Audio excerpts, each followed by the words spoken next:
ಎಲ್ಲ ವಿದ್ಯಾರ್ಥಿಗಳು ಹೊರಗೆ ಕರ್ಕೊಂತಾರ. ನೀನ್ 5 ಕೊಟ್ಟಿದ್ಯಪ್ಪ ನಿನ್ನ ಕರ್ಕೊಳಂಗಿಲ್ಲ ಅಂತ ಹೊರಗೆ ನಿಲ್ಲಿಸ್ತಾರ. 3 ದಿನ ಮಳಿ ಚಳಿ ಬಿಸಿಲೆಲ್ಲಾರ್ದ ನಿಲ್ತಾನ.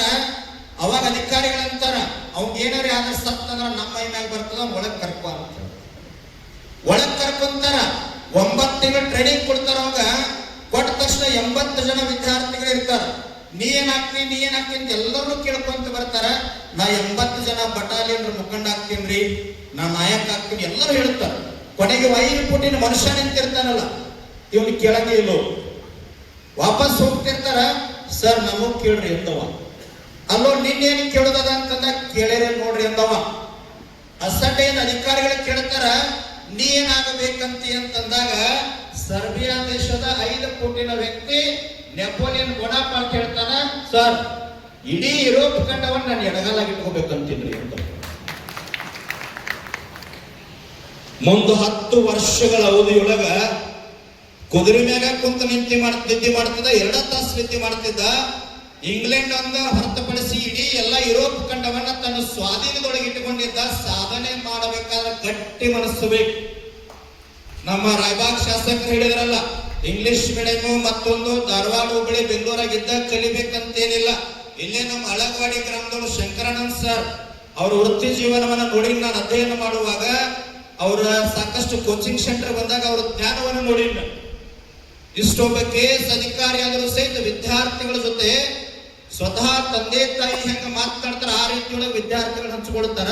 ನಮ್ಮ ತಾಲೂಕಿನೊಳಗೆ ಸಾಕಷ್ಟು ಸಾಧನೆಗಳನ್ನ ಗುರುತಿಸ್ತಕ್ಕಂಥ ಕೆಲಸ. ನಾವು ಮೊದಲು ಹಳೆಯದನ್ನ ಮರಿಬಾರ್ದು, ಗೌರವ ಕೊಡೋದನ್ನ ಕಲಿಬೇಕು. ಬನಶಂಕರಿ ಸರ್ ಹೇಳಿದ್ರು, ಹಂಗ ಸುಮ್ಮನೆ ತಗೊಳ್ತೀನಿ.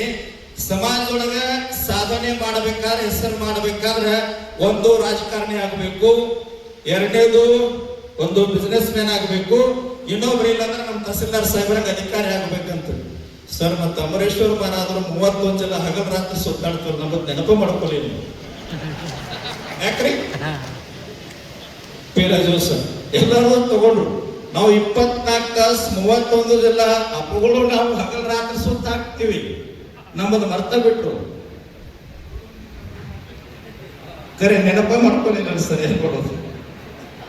ಅದಕ್ಕೆ ನಾ ಏನ್ ಮಾತಾಡಂಗಿಲ್ಲ. ಅಪ್ಪವ್ರಿನ ಅಥಣಿ ತಾಲೂಕಿನ ನಂದಗಾಂವ್ ಕಾರ್ಯಕ್ರಮ ಹೋಗೋದ್ರ ನಂದು ಹುಕ್ಕೇರಿ ತಾಲೂಕಿನ ಪ್ರವಚನದ ಬೆನಿವಾಡದೊಳಗ 2 ಮಾತನ್ನು ಹೇಳಿ ನನ್ನ ಮಾತು ಮುಗಿಸ್ತೀನಿ. ಡಾಕ್ಟರ್ BR ಅಂಬೇಡ್ಕರ್ ನಮ್ಮ ಶಿಕ್ಷಣ, ಅಧಿಕಾರ, ಹಣ, ಸಂಪತ್ತು ಈ ತಾಯ್ನಾಡಿಗಾಗಿ ಭವ್ಯ ಭಾರತವನ್ನ ಕಟ್ಟುವ ಸಲುವಾಗಿ ನಮ್ಮದು ಬಳಕೆಯಾಗಬೇಕು.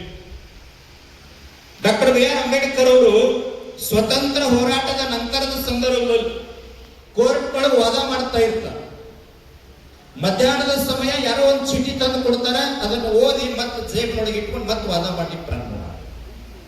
ಅವಾಗ ಬ್ರಿಟಿಷ್ ನ್ಯಾಯವಾದಿ ಕೇಳ್ತಾನ, ಸರ್ ಮಧ್ಯಾಹ್ನ ತಮಗೊಂದು ಚೀಟಿ ಬಂತಲ್ಲ, ಏನು ಬರ್ದಿತ್ತು ಅಂತಂದಾಗ, ಸರ್ ನನ್ನ ಧರ್ಮ ಪತ್ನಿ ತೀರಿ ಹೋಗಿದ್ರು, ಆ ಸುದ್ದಿ ಬಂದಿತ್ತು ಸರ್, ಓದಿ ಜೇಬಿನೊಳಗೆ ಇಟ್ಕೊಂಡು ವಾದ ಮಾಡ್ತಾರೆ. ಅವಾಗ ಬ್ರಿಟಿಷ್ ನ್ಯಾಯವಾದಿ ಹೇಳ್ತಾನ, ಒಂದು ವೇಳೆ ನನ್ನ ಧರ್ಮ ಪತ್ನಿ ನನ್ನ ಹೆಂಡತಿ ತೀರಿ ಹೋಗಿದ್ರ ನಾನು ಕೋರ್ಟ್ ಬಿಟ್ಟು ಮನೆಗೆ ಹೋಗ್ತಾ ಇದ್ದೆ, ನೀವ್ಯಾಕೆ ಹೋಗ್ಲಿಲ್ಲ ಸರ್ ಅಂತೇಳಿ ಡಾಕ್ಟರ್ BR ಅಂಬೇಡ್ಕರ್ ಅವರು ಕೇಳಿದಾಗ, ನಾನು ಮನೆಗೆ ಹೋದ್ರೆ ನನ್ನ ಧರ್ಮ ಪತ್ನಿ ಜೀವಂತಾಗಿ ಬರೋದಿಲ್ಲ ಸರ್, ಆದ್ರೆ ನಾನು ವಾದ ಮಾಡೋದ್ ಬಿಟ್ಟು ಯಾಕೆ ಹೋಗ್ಲಿಲ್ಲ ಅಂತಂದ್ರ, ಸ್ವತಂತ್ರ ಹೋರಾಟದೊಳಗ ಕೆಚ್ಚದೆಯಿಂದ ಗಟ್ಟಿಯಾಗಿ ಹೋರಾಟ ಮಾಡಿರ್ತಕ್ಕಂಥ 47 ಜನ ಹೋರಾಟಗಾರ ಕಟಕಟಿ ಒಳಗೆ ನಿಂತಾರ. ನಾವು ವಾದ ಮಾಡೋದು ಬಿಟ್ಟು ಹೋದ್ರೆ ಅವರೆಲ್ಲ ಗಲ್ಲಿಗೆ ಹೋಗ್ತಾರೆ ಸರ್, ಬಿಡಿಸಬೇಕಾಗಿದೆ, ಅದಕ್ಕೆ ವಾದ ಮಾಡ್ತಾ ಇದ್ದೀವಿ. ಅವಾಗ ಬ್ರಿಟಿಷ್ ನ್ಯಾಯವಾದಿ ಅಂದಂತ, ನಿಮ್ಮ ಯಾವ ವಾದ ಬೇಡ ಸರ್, ದೇಶಭಕ್ತ 47 ಜನರನ್ನು ಬಿಡುಗಡೆ ಮಾಡ್ಯದ ಅಂತ ಹೇಳಿದ್ರು. ಈ ಮಾತು ಯಾಕೆ ಸ್ಮರಣೆ ಮಾಡ್ಕೊಡಿ ಅಂತಂದ್ರ, ಇವತ್ತು ನಮ್ಮ ಬೀರದೇವರು ಅವ್ರು ಹೇಳಿದ್ರು, ನಾನು ಬಡತನದಿಂದ ಬಂದೀನಿ, ಅಧ್ಯಯನ ಮಾಡೀನಿ, ಪರಿಶ್ರಮ ಮಾಡೀನಿ, ಕಾಯಕ ಜೀವಿಯಾಗೀನಿ, ನಾವೆಲ್ಲವನ್ನ ಸಮಾಜಕ್ಕೆ ಮುಂದೆ ನಂಬುದು. ನಾನು ಅಧಿಕಾರಿ ಆದ ವಿಷಯ ಹಿಂದಿನ ವಿದ್ಯಾರ್ಥಿಗೆ ನಮ್ಮ ಜ್ಞಾನ ಸದ್ಬಳಕೆ ಆಗಬೇಕಂತ ಹೇಳಿದ್ರು. ತಾವೆಲ್ಲ ರೈತರಿದ್ದೀರಿ, ನಾವು ಹಳೆಯದನ್ನ ಒಟ್ಟಾರೆ ಮರಿಬಾರದು. ನಡೆದಾಡುವ ದೇವರು ಶತಮಾನದ ಸಂತರಾಗಿರ್ತಕ್ಕಂಥ ಸಿದ್ದೇಶ್ವರ ಶ್ರೀಗಳನ್ನ ಅಮೆರಿಕಕ್ಕೆ ಹೋಗಿ ಪ್ರವಚನ ಮಾಡಿ ಭಾರತಕ್ಕೆ ಬಂದಾಗ ಮಾಧ್ಯಮದವರು ಪ್ರಶ್ನೆ ಮಾಡಿದ್ರು, ಬುದ್ಧಿ ಜಗತ್ತೆಲ್ಲ ಅಡ್ಡಾಡ್ತೀರಿ, ಪ್ರವಚನ ಮಾಡ್ತೀರಿ, ನೀವು ಯಾರಿಗೆ ಗೌರವ ಕೊಡ್ತೀರಿ ಅಂತಂದಾಗ, ನಾನು 3 ಜನರಿಗೆ ಗೌರವ ಕೊಡ್ತೀನಿ ಅಂತ ಹೇಳಿದ್ರು. ಯಾರಿಗೆ ಅಂತಂದಾಗ, ಮಣ್ಣಿನೊಳಗ ಚಿನ್ನದಂತ ಬೆಳೆ ಬೆಳೀತಕ್ಕಂಥ ಅನ್ನದಾತ ರೈತನಿಗೆ ನಾನು ಮೊದಲನೇದಾಗಿ ಗೌರವ ಕೊಡ್ತೀನಿ. ಎರಡನೇದಾಗಿ ನಾವೆಲ್ಲ ಜೀವಂತವಾಗಿ ಆನಂದವಾಗಿರ್ಲಿಕ್ಕೆ ಗಡಿಯನ್ನ ಕಾಯ್ತಕ್ಕಂಥ ಸೈನಿಕನಿಗೆ ಗೌರವ ಕೊಡ್ತೀನಿ. ಈ ಜಗತ್ತನ್ನ ಜ್ಞಾನದ ಮೂಲಕ ಉದ್ಧಾರ ಮಾಡ್ತಕ್ಕಂಥ ಸಂತನಿಗೆ ನಾನು ಗೌರವ ಕೊಡ್ತೀನಿ.